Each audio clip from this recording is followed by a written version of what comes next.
Bonjour, on est de retour pour une nouvelle interview d'Engagé.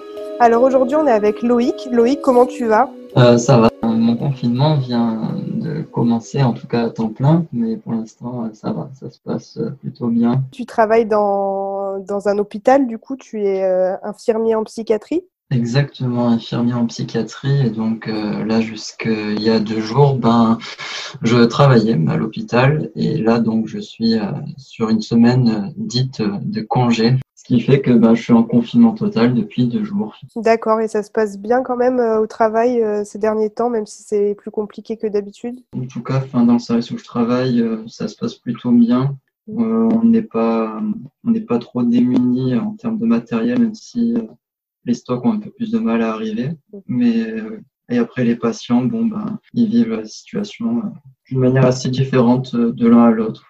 C'est compliqué, en tout cas, bravo à toi et j'espère que tu vas tenir et que tu vas pas être trop fatigué. Et du coup, on est ici pour que tu parles de ton asso surtout aussi. Et du coup, c'est quoi ton asso? Alors, mon asso, c'est ESN, Erasmus Student Network Montpellier. Et donc, on est une asso étudiante qui essaye d'atteindre 2 objectifs qui sont la sensibilisation à la mobilité internationale et l'inclusion des étudiants internationaux dans la vie montpelliéraine et française. Ouais, c'est un réseau d'associations qui est présent partout en Europe, dont en France, et qui regroupe, si je dis pas de bêtises, 540 associations locales à travers le continent. Ouais, c'est un beau réseau. Si tu pouvais décrire ton asso en 3 mots, tu dirais quoi? L'unité, la diversité et la bienveillance, je dirais. Et du coup, vous faites quoi, vous, sur Montpellier, comme activité en général? Alors, justement, à travers nos activités, on cherche à atteindre nos 2 objectifs. Donc, pour ce qui concerne la sensibilisation à la mobilité internationale, on intervient auprès de publics étudiants pour échanger sur nos échanges internationaux qu'on a pu avoir, nous les bénévoles ou même d'autres étudiants internationaux qui sont sur Montpellier. On intervient dans des stands également d'orientation ou d'étudiants. Et pour le deuxième objectif, donc l'inclusion des étudiants internationaux, on organise pas mal d'événements qui ont différentes thématiques. Ça va du voyage à la soirée, un événement culturel, comme une visite de musée, une dégustation de vin, de fromage, des événements sportifs également, des événements qu'on appelle socio-Erasmus aussi, qui sont grossièrement des événements d'intérêt général et de solidarité. Toi, c'est quoi ton rôle dans l'asso? Alors moi, dans l'association, j'ai le rôle de président depuis un peu moins d'1 an maintenant. Et donc mon rôle en tant que président, en grande partie, ça va être l'administration de l'association, la recherche de partenariats et de subventions publiques ou privées, ainsi qu'un gros rôle de représentation auprès des institutions. Et en ce moment, vous arrivez à être actif tout de même pendant le confinement? Alors, on est actif d'une manière différente et notamment, on s'appuie beaucoup sur le fait qu'on fasse partie d'un réseau pour Ouais. être actif en cette période. Comme ça, c'est vraiment un ensemble de jeunes Européens à travers tout le continent, comme je disais, qui agissent. Donc là, récemment, par exemple, on a partagé des événements.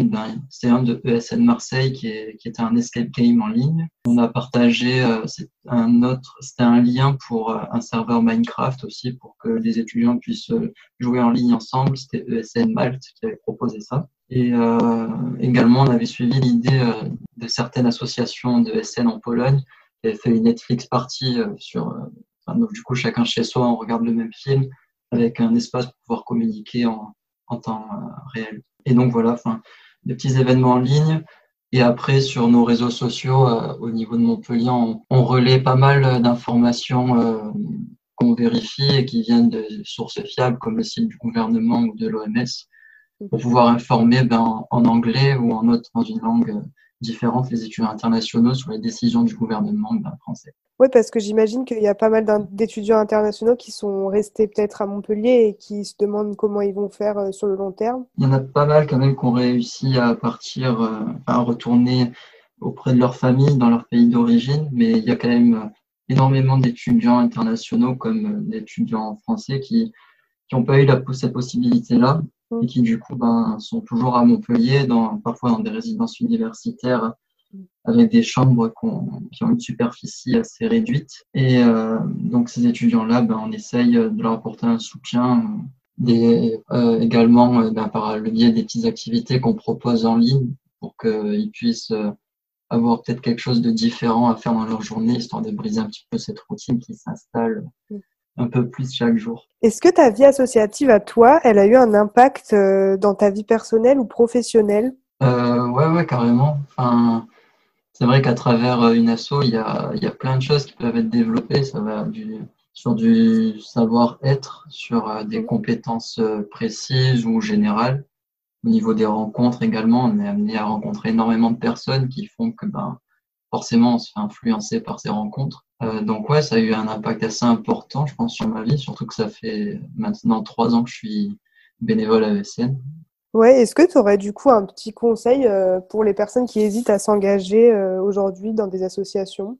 Je leur dirais simplement de laisser leur appréhension de côté, de juste foncer dans l'aventure associative qu'ils auront choisie, même si au début ça peut être parfois difficile pour certains vu qu'on arrive dans un environnement de bénévoles qui se connaît déjà assez bien, qui ont noué des liens.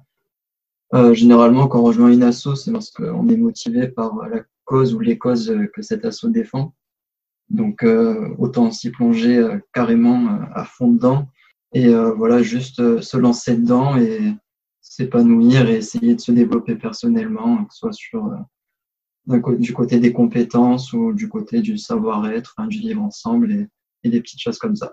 Quel est ton film ou musique engagée préféré, si tu en as un ou plusieurs à nous conseiller pendant le confinement? Ouais, alors un film, je me rappelle, ça m'avait énormément touché quand je l'avais regardé. Un film, c'est Human de Yann Arthus Bertrand, Human avec l'accent français.